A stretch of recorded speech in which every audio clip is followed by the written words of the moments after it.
The United States would absolutely decimate Russia if war broke out between the two nations. That's the opinion of David Petraeus, a former CIA director and four-star army general who says that Russia launching a nuke in Ukraine would lead to the US stomping Putin into submission. But there's a caveat to that claim.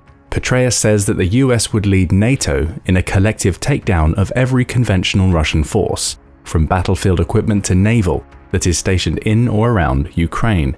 What he doesn't say is that if it was a one-on-one fight between Russia and the US, with all of their individual forces focused solely on each other, that America would come out on top. Would it though? That's an interesting question, as the world's two largest superpowers colliding would inevitably lead to a world war that involves almost every ally that either country could muster. But if we could create a hypothetical battlefield in which the two countries fight alone, would the US have what it takes to defeat Russia? Or does Putin have enough tricks up his sleeve to take on America? Let's find out, starting with the most obvious point, the size of each country's military. According to Global Firepower, the US and Russia rank as numbers 1 and 2 respectively in terms of the sheer size of their militaries. Starting with the United States, it has 1.832 million military personnel, 1.39 million of whom are on active duty and not part of volatile paramilitary groups. The vast majority of that military is focused on the ground-based army, which boasts a little over 1 million members spread across active and reserve duty. But the Air Force and US Navy are no slouches, with both having hundreds of thousands of members. The US also has a ton of equipment. A staggering 13,300 aircraft, with 9,975 of those being combat-ready, join 5,500 tanks and over 300,000 vehicles, along with impressive stocks of artillery. On the naval side, the US has 484 assets, including nearly a dozen aircraft carriers and 92 destroyers. It has nuclear-capable submarines too, making its naval fleet a terrifying force, both on the surface and below it. These are amazing numbers, but Russia isn't too far behind. Global Firepower points out that it has 1.33 million military personnel, with 830,900 of those on active duty.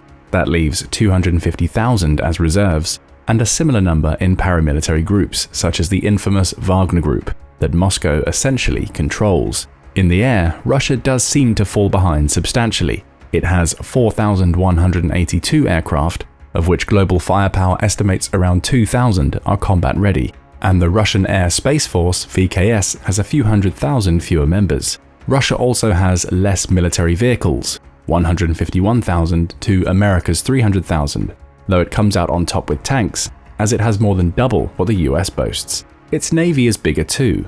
Russia has 598 assets that it can call on, though the spread of those assets differs from the United States. It only has one aircraft carrier, for instance, and a comparatively paltry 15 destroyers compared to America's 92. Submarine numbers are about level, though America wins out for nuclear capabilities. But Russia has impressive numbers of corvettes and is likely more capable than the US when it comes to conducting mine warfare.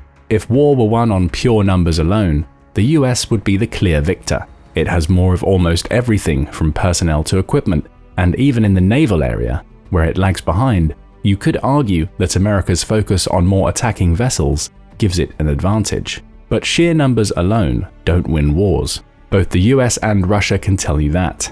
They have each found it difficult to win wars against much smaller countries, as we saw clearly in Vietnam and are currently seeing in Ukraine. So pure military might isn't the measuring stick for a conflict between the two.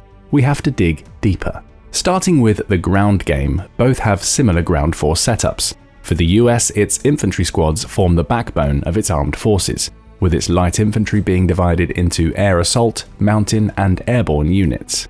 Each light infantry squad consists of 9 soldiers, divided into a squad leader and a pair of fire teams. Each of those fire teams has a lead, an automatic rifleman, typically carrying M4 carbines and an M249 automatic weapon, a grenadier, and a rifleman. Soldiers may also receive AT-4 anti-tank weapons if the situation calls for it. Mechanize one of those infantry units and you see the addition of both the Stryker and M2 Bradley fighting vehicles. Most interesting here is the new generation of Strykers, which come equipped with either a powerful 30mm cannon or the United States' ace in the hole, the Javelin anti-tank missile. That missile gives the US a mid-range option for taking out tanks that could prove especially useful, given Russia's reliance on them as combat vehicles. Russia's equivalent of America's mechanized squads is its motor rifle team, which will typically come equipped with either a BMP-2-3 or BTR-82A combat vehicle. Those vehicles have 7-man dismount teams, all armed with a pair of PKM machine guns, an AK-74M rifle, and a short-range RPG-16 anti-tank weapon. Those PKMs are starting to get a little dated, though Russia is in the process of switching them out for the updated PKP. However, the motor rifle teams lack a comparable anti-tank weapon to the Javelin, giving the US a slight advantage in that area that would otherwise be more or less equal. However, Russia does come out on top in terms of the sheer number of infantry it can field compared to the United States. Its infantry contains a trio of vehicle platoons, including an extremely mobile airborne unit that enables it to field about 25% more soldiers than the US Army, according to the National Interest. Theoretically, that gives Russia more tactical mobility on the ground, especially compared to America's light infantry that is marching on foot. Russia can reach objectives faster and deploy more people when it gets there. But that increased deployment isn't all it's cracked up to be. When Russia loses one of its vehicles, it loses about a third of its combat power that's built into each of its squads. By contrast, the US loses about a quarter because it has so many infantry members already on the ground. Combine that with the Bradley's better armor and superior firepower compared to Russia's BMP, and you have another slight edge for the US. Throw the Javelin into the mix, and the US has more than enough firepower to take on Russia's superior deployment capabilities. Of course, there are caveats on both sides. The first is that neither country's infantry would fight alone. The battle wouldn't be a case of stacking infantry units against one another. Mortars, air support, artillery, and so much more would be added to the mix, meaning that ground-based battles would be determined as much by tactical nous as pure firepower. Terrain is the second caveat, with Russia's effectiveness potentially being curtailed if battles were fought on terrain that favors foot soldiers, given its heavy reliance on vehicles. However, you could also argue that Russia would have the advantage if ground battles were fought in colder climates. And of course, each would have a home field advantage of knowing their territory if the war encroached into their own country. So there are factors at play beyond firepower. Though the US likely comes out on top in a ground war, it's better equipped and has more infantry, even if Russia has superior deployment. We see a similar story when the battle takes to the skies. Here, the US has a clear advantage for the simple fact that each country uses its air force differently. Russia tends to focus on small-scale operations with its air force. It typically uses its planes to offer support to its ground troops, with bombing runs tending to be conducted at low altitudes. That approach creates a great risk of planes being shot down by anti-air artillery, as we've seen to great effect in the Ukraine war. According to the RAND Corporation, Moscow has lost between 84 and 130 of its aircraft by August 2023, with the real number likely being higher. In fact, the same group says that Russia may have lost between 27 and 57 aircraft by simply pushing too many of its aging aircraft into longer service. Maintenance is almost as much of an issue as the caliber of its pilots and the approach it takes to aerial battles. By contrast, the United States focuses on composite air operations, or COMAOs. This approach can bring anywhere between 20 and 100 aircraft into a single operation, usually taking place over a large geographical area to achieve an objective. Those craft will vary, with some providing reconnaissance and support, while others attack more directly, creating a multifaceted approach to air-based warfare that allows the US to not only cover large patches of land, but also fend off other aerial forces. Granted, COMAOs often include aircraft from multiple countries working together to achieve a goal, but it's likely that the US would still employ this approach when fighting Russia on its own, especially given the sheer volume of superior equipment that it has. And equipment is another major win for the US. Russia has a large number of Soviet-era aircraft, including its MiG-29s, MiG-31s, and Su-27s. It also uses Su-30s, which were introduced in 1992, making them over 30 years old. Granted, these craft have generally been modernized as much as possible, making them capable of modern air-based warfare. But they're still old aircraft, with a lot of flight miles recorded and relatively few left in the tank. Of course, these aren't the only craft in Russia's lineup, as they also have the more modern MiG-35 and Su-35 fighters to call on, but neither is as advanced as America's best fighters. and Russia's war in Ukraine has shown that it's increasingly reliant on older craft to conduct its air operations. In comparison, the US largely uses the F-16 and A-10 fighter jets, which have been in operation for about 20 years. They're starting to show their age too, though they don't have as many miles on the clock as Russia's older stock of Soviet-era fighters. However, it's in the process of introducing the F-35A Lightning II into its fleet, a fifth-generation fighter jet. The F-35A would likely be the trump card that America could deploy in an air battle that it should already dominate, simply thanks to its superior tactics. So the battle on the ground is fairly even, but the battle in the skies should be in favor of the United States. That was even pointed out in 2020 by a Russian tech billionaire named Mikhail Bolshakov. In an article published on the Russian news website Vzgliad, he pointed out that Russia does have the Su-57, which it claims is superior to anything that America has to offer, but where production of the Su-57 is faltering at best, America already has 500 F-35s, compared to the tiny squadron of more modern fighters that Russia has at its disposal. There's no use in saying that something is better if that something barely exists. For the United States, it could assume that Russia would deploy similar air tactics to those in Ukraine, and those tactics would represent opportunities given the wealth of anti-aircraft options that the US has compared to the soldiers on the ground in Kyiv. The US is looking pretty good so far, but the battle may start to turn in Russia's favor once the Navy comes into play. After all, Global Firepower's figures from earlier show that Russia's Navy is larger than America's. Though the US is no slouch, yes, it has fewer naval assets, but those assets tend toward being more combat-focused than those deployed by the Russians. Still, you can't underestimate Russia's capabilities in this area. Yes, its Navy focuses primarily on smaller patrol boats and corvettes, neither of which present much of a threat to America in a blue water scenario. The deeper you go into the sea, the more America has the advantage simply because of the strength of its destroyers. However, Russia could play a different naval game. While using some of its large ships and submarines to distract America's bigger combat vessels in deep water, it could deploy its smaller vessels to coastal regions. That would be a problem. Corvettes and patrol vehicles are capable of attacking ports and launching smaller attacks, especially once they've drawn in close to a target. They're also more agile than the larger destroyers, meaning they'd present a clear threat to commercial vessels that aren't equipped to fend off attacks from any type of ship. And though the Pacific Ocean would be a huge barrier to these small ships, Russia's proximity to Alaska, its Providenia port is just 250 miles away, could prove a route in. Attack Alaska, establish it as a naval base, and launch from there. Of course, the US would have something to say about this approach. While that proximity is an issue, it would also create a bottleneck if Russia relied on it alone to get its ship closer to the United States. Its smaller vessels would be sitting ducks for America's fleet of destroyers as they cross the Bering Strait. So that would be unlikely to happen. And according to Marine Insight, there's a good reason why. As with its air force, Russia takes a different approach to the United States with its naval forces. Russia is all about strategic deterrence. It uses its navy primarily to keep others away from Russian territory rather than to actively attack in deeper seas. That's not to say it's incapable of blue water combat. It's just not as capable as the US, which would make using its navy to prevent America from landing in Russia via sea a smarter strategy. The United States, by contrast, relies on power projection and is much more likely to deploy its navy into deep waters to combat Russia.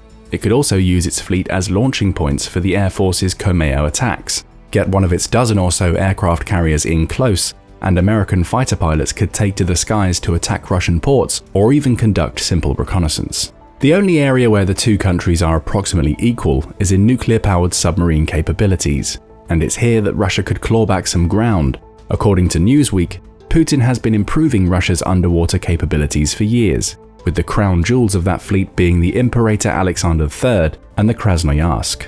The former is capable of carrying up to 16 of Russia's Bulava intercontinental ballistic missiles, ICBMs, giving it the ability to launch heavy attacks from deep waters onto US territory.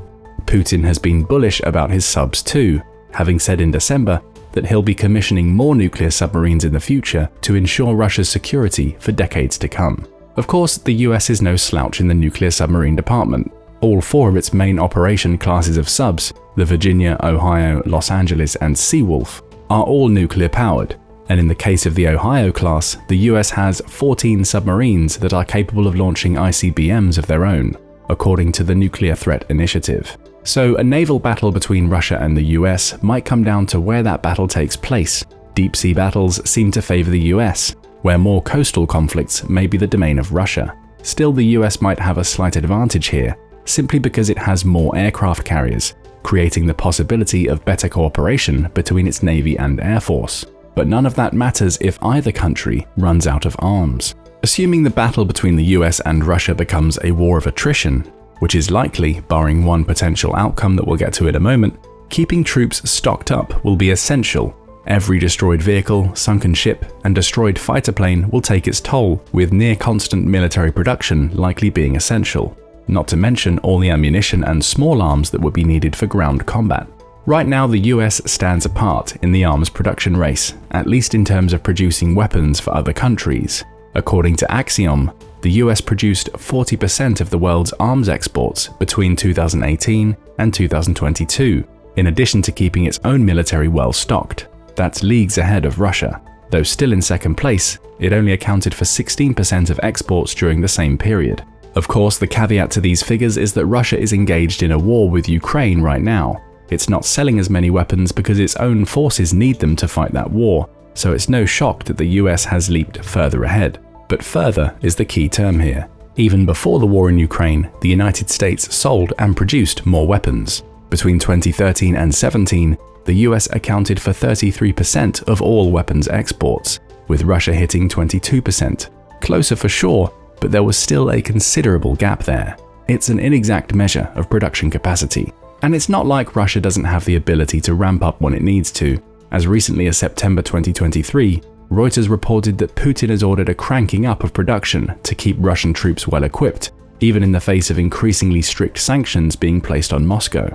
According to Bekan Ozdoev, who is the industrial director of Rostec, which manufactures most of the country's weapons, production of various types of weapons has increased to between 2 and 10 times previous numbers. He also pointed to increased production of tanks, rocket launchers, artillery, and ballistic missiles, all of which should be harder to produce given the sanctions placed on Rostec. Even the United States Treasury recognizes how important Rostec is to Russia, dubbing it the cornerstone of Russia's defense, industrial, technological, and manufacturing sectors. With Rostec firing on all cylinders, Russia would be able to keep pumping out weapons simply because it's a state-controlled corporation that Moscow ultimately controls. The US doesn't have that luxury. Its weapons come from private companies that are under government contracts. If Russia were to really fire on all cylinders with its weapon production, could the US match it, or would it get wrapped up in bureaucratic red tape and contract negotiations that could delay its weapons production? It's hard to say, but ultimately the production lines won't matter if either country launches the biggest weapons in their arsenal, the nukes. Russia and the US lead the way in nuclear weapons, and it's not even close. According to the Arms Control Association, ACA, Russia has an estimated 5,889 nukes to America's 5,244, giving it a slight edge. Of those nukes, Russia has strategically deployed 1,549 of them, while the United States has 1,410 ready to go. The reality is that Russia having a slight edge in numbers here is ultimately meaningless. Both countries have more than enough nuclear weapons to destroy the other many times over, meaning mutually assured destruction would come to fruition if either was brave or stupid enough to launch. Still, there is an element that might tip the balance in Russia's favor from the nuclear perspective: the RS-28 Sarmat. Dubbed the Satan II by some military experts, the Sarmat missile system entered combat duty in September 2023 and can launch nuclear warheads further than any ICBM of its kind. Its range is somewhere in the 11,000-mile region, with Moscow claiming that each missile can carry 15 warheads. Washington disputes that. It claims the number is closer to 10, but it's the range that's the really worrying part. Russia can launch a nuke from almost anywhere and hit the US. America doesn't have that capability. Its closest equivalent to the Sarmat, the Minuteman III, can travel up to 8,000 miles, according to the National Air and Space Museum. Impressive for sure, and far enough to reach Russia, but the ICBM is outdated compared to the Sarmat. Furthermore, the US Naval Institute reports that America has only tested the Minuteman III's range up to 6,000 miles, meaning 8,000 may be a stretch for the aging ICBM. Even the Minuteman III's intended replacement doesn't outperform the Sarmat when it comes to sheer range. The upcoming LGM-35A Sentinel isn't complete yet, so its specifications aren't public knowledge. However, Air Force Technology estimates that the ICBM is expected to have a range exceeding 5,500 kilometers, which is about 3,400 miles. That's less distance than the Minuteman III and about a third of the range of the Sarmat, which would put the US at a nuclear disadvantage. The caveat here is that exceeding 5,500 kilometers could mean that the Sentinel could go much further. We just don't know yet. The key is that Russia can now fire from land almost anywhere in the world and hit the US with a nuke. Of course, America's air and nuclear submarine options mean it could launch a counterattack at any time, potentially making the point moot. The only thing for sure is that if one country went down the nuclear route, the other wouldn't be far behind. The entire world would suffer the consequences. With nukes in play, the battle between the US and Russia could come down to which is willing to fire first. But if we take nuclear weapons out of the equation, it's clear that the US, by and large, has the advantage. It has more troops, more equipment, and a far more advanced air force that is not only tactically superior, but equipped with better aircraft. On the naval front, the battle is a little more even. Though the US has a stronger attacking force, particularly in deep waters, the smaller boats in the Russian fleet grant it more mobility in coastal areas. And so we come back to the question that kicked off this video. Could the US beat Russia on its own? The answer is probably yes, assuming Russia is fighting on its own as well. Bring Russia's allies into the fray and you may have a whole different story. But what do you think? Does Moscow have tricks up its sleeve that would help it to overcome the sheer firepower that the US has available? Or perhaps there are weaknesses in tactics or equipment that would mean the US isn't quite as strong as it appears to be? Tell us what you think in the comments below, and don't forget to subscribe for more military analysis from military experts.